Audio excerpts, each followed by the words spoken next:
Pemirsa, terima kasih Anda masih bersama kami di Berita Pemilu. Pemirsa, dugaan kecurangan untuk penambahan suara Partai Solidaritas Indonesia atau PSI menjadi sorotan publik dan viral di media sosial. Bagaimana mungkin kecurangan dilakukan pada saat rekapitulasi dan apa dampaknya jika kecurangan ini terbukti? Kami akan membahasnya bersama dengan anggota Bawaslu Republik Indonesia periode 2012 hingga 2017 Nasrullah. Selamat sore, Pak Nasrullah. Selamat sore, Eva. Pak Nasrullah, gaduh ledakan suara PSI yang dinilai tidak wajar oleh publik. Ada dugaan mengambil suara parpol lain atau menghitung suara yang tidak sah. Tanggapan Anda sebagai mantan anggota Bawaslu? Ya, pertama saya tentu merasa kaget ya mendengar informasi terkait persoalan ini. Sebab ada beberapa dugaan yang memang sudah disampaikan oleh beberapa media terkait dengan penambahan suara yang diperoleh oleh Partai Solidaritas Indonesia. Demikian juga sebenarnya Partai Gelora. Nah, sebenarnya setelah melihat ya bahkan mendengar atau bahkan melihat berita yang disampaikan oleh beberapa media, memang ada yang menjadi bahwa bisa terdapat penambahan suara itu di dalam Sirekap, padahal C1 planonya boleh dikatakan amat jauh berbeda dengan suara yang ada di dalam Sirekap. Nah, semestinya ada upaya korektif yang harus segera dilakukan oleh KPU RI untuk melihat sebenarnya C1 plano yang ada. Nah, tetapi meskipun itu, yakinlah bahwa C1 plano dan proses rekapitulasi secara berjenjang yang saat ini dilakukan oleh KPU, itulah yang sesungguhnya dokumen yang tetap menjadi aspek legalitas dalam proses penetapan hasil yang akan dilakukan oleh KPU pada tanggal 20 Maret nanti. Nah, tetapi meskipun metode rekapitulasi secara konvensional yang dijadikan sebagai aspek legalitas di dalam penetapan pada tanggal 20 nanti, tetapi memang posisi Sirekap yang disampaikan oleh KPU kepada masyarakat kita kali ini memang terus terang saja agak-agak jauh dari ekspektasi kita. Publik sangat dikecewakan terkait dengan persoalan Sirekap ini, karena memang beda yang ada di bawah di lapangan dengan sangat berbeda dengan yang diinformasikan oleh melalui Sirekap oleh kawan-kawan KPU. Nah, saya pikir memang ada beberapa langkah-langkah yang harus dilakukan sebenarnya. Mbak Eva, jujur saja sebenarnya ada di luar dari Sirekap yang semestinya bisa dijadikan rujukan juga selain proses rekapitulasi secara konvensional yang dilakukan saat ini secara berjenjang, yaitu dokumen yang dimiliki oleh Bawaslu RI sendiri. Jadi pada saat tanggal 14 Februari lalu, pemungutan dan penghitungan suara yang dilaksanakan sampai malam hari itu, sebenarnya C1 plano telah dipotret atau difoto oleh seluruh pengawas TPS di 800 lebih TPS yang 800.000 lebih yang TPS yang ada di secara nasional itu. Sebenarnya sudah difoto secara keseluruhan dan disampaikan di dalam sistem pengawasan pemilu atau dikenal dengan Siwaslu. Jadi selain Sirekap ada Siwaslu. Cuma Bawaslu ini menggunakan Siwaslu itu ketika terdapat laporan dari masyarakat, warga negara Indonesia atau lembaga pemantau atau mungkin dari peserta pemilu yang merasa keberatan akibat terjadinya pelanggaran administrasi pemilu di dalam tahapan rekapitulasi ini. Nah, semestinya Bawaslu menyiapkan Siwaslu itu tidak dalam posisi yang defend, artinya sangat pasif.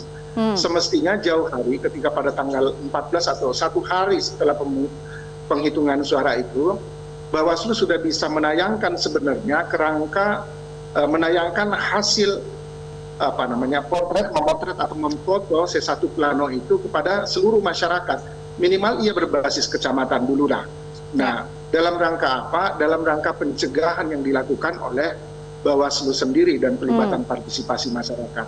Kalau itu dilakukan oleh Bawaslu, maka saya yakin seluruh KPPS, seluruh PPK yang ada di Indonesia ini akan sangat hati-hati karena memang jauh hari sebelumnya Bawaslu telah memberikan informasi melalui Siwaslu itu. Demikian, Mbak Eva. Baik, langkah korektif dari KPU dan juga pengawasan dari Bawaslu itu harusnya segera dilakukan saat ini ya, Pak Nasrullah. Kita bicara dulu soal adanya dugaan suara yang tertukar ya, menghitung suara sah dan tidak sah. Apakah bisa di Sirekap salah menghitung begitu Pak Nasrullah? Ini salah sistemnya atau ada dugaan human error di situ? Nah, gimana ya? Yang saya paham di Sirekap, ketika ia dipotret C1 planonya, maka pada saat yang sama itu akan diinput melalui Sirekap. Nah, memang problem sumber daya manusia di bawah, pelatihan yang sangat minim, salah satu menjadi penyebab, ya, sehingga pengisian C1 plano mungkin menjadi salah satu hambatan oleh teman-teman yang ada di bawah. Karena memang Sirekap ini adalah sesuatu yang baru bagi KPPS sebenarnya juga. Ya. Meskipun dulu ada situng, tetapi situng hanya sekedar difoto doang. Tetapi kalau Sirekap ada sistem yang mengcover dia. Nah, tetapi tidak dipungkiri, Sirekap sendiri juga keliru. Ada beberapa kekeliruan Sirekap misalnya. Bahkan bisa angka yang semestinya hanya sekedar di angka puluhan atau belasan, tetapi bisa direkap sampai angka ratusan bahkan ya. Lucu, bahkan lebih dari jumlah pemilih dalam satu TPS. Baik. Nah, artinya sumber daya manusia yang sangat terbatas, sangat minim pelatihan, minim bimteknya, plus sistemnya sendiri yang memang bermasalah, Mbak Eva. Baik, soal Sirekap bermasalah, kemudian juga ada dugaan lagi Pak Nasrullah. Saya mengutip pernyataan dari Ketua Majelis Pertimbangan P3 yang menyebut kecurangan atau dugaan kecurangan ya, dugaan penggelembungan suara PSI ini sebagai kecurangan yang terstruktur, sistematis, dan masif. Apakah Anda sependapat Pak Nasrullah? Kuat dugaan, sekali lagi, kuat dugaan mengarah ke sana. Nah, tetapi memang harus dibuktikan betul-betul melalui proses yang secara berjenjang saat ini dilakukan. Saya ingin ulangi, kuat dugaan mengarah ke sana, ya, karena memang dalam waktu yang begitu sangat singkat sudah bisa mencapai di angka 3,13%. Ya. Nah, Sirekap, mohon maaf, Sirekap ini semestinya saya kurang tahu persis dibuat dengan unsur kesengajaan kah, atau memang dibuat di dalam desain yang memang membuat masyarakat ini jadi bingung terhadap suatu sistem yang semestinya tidak boleh terjadi seperti ini, Mbak Eva. Ya, Pak Nasrullah, terkait dengan dugaan salah menghitung suara yang tidak sah, kemudian diduga masuk ke PSI, kemudian dugaan penggelembungan suara, mengambil suara partai politik lain.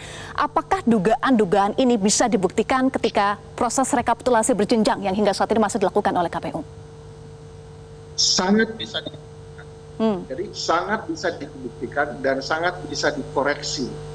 Nah, tetapi sekali lagi, jangan yang mengkoreksi ini hanya KPU saja berdasarkan C1 planonya. C1 plano juga ada yang diubah loh, Eva, ya. Ada diubah. Tetapi saya tidak pengen menyatakan bahwa itu dari PSI, tetapi kemungkinan besar dari calon kandidat masing-masing juga bisa jadi di calon anggota DPR RI itu. Jadi ada C1 plano juga modusnya begitu. Ada C1 plano yang diubah, ada surat suara yang tidak sah dibuat menjadi sah dan diperuntukkan kepada partai politik lain, seperti kasus yang terjadi di BSI itu. Nah, macam-macam metodenya seperti itu. Nah, tetapi bahwa memang sangat kuat dugaan kita bahwa memang ini terjadi satu bentuk dugaan kecurangan itu. Ya, Pak Nasrullah, jika betul ada dugaan C1 saja diubah, bagaimana kemudian pembuktiannya? Bagaimana kemudian membuktikan suara yang sah betul-betul suara dari rakyat tanpa ada kecurangan? Iya. Jadi selain Mahkamah Konstitusi, Bawaslu itu punya peranan sebenarnya. Bawaslu RI ini punya peranan, Bawaslu Provinsi itu punya peranan, juga kabupaten kota Bawaslunya. Dengan cara apa? Ya, kalau ada masyarakat yang melaporkan akibat pelanggaran administrasi pemilu dalam tahapan rekapitulasi kepada Bawaslu ini, baru Bawaslu menindaklanjuti ya apa yang dijadikan oleh Bawaslu. Bawaslu akan melakukan pemeriksaan dengan cara yang cepat. Pemeriksaan secara cepat ini mudah saja, tinggal melihat siwaslunya yang teman-teman pengawas TPS tadi yang melakukan atau memotret C1 plano asli, sebab ada C1 plano yang memang dibuat dengan cara yang itu tadi dipalsukan, maka Bawaslu bisa meluruskan itu di dalam proses rekapitulasi yang saat ini dilaksanakan di KPU Kabupaten atau bahkan di KPU Provinsi. Nah, dengan cara itulah sebenarnya di tahapan proses ini Bawaslu atau KPU bisa melakukan koreksi terhadap berbagai hal yang menyangkut tentang perolehan suara dari partai politik maupun para calon anggota legislatif itu.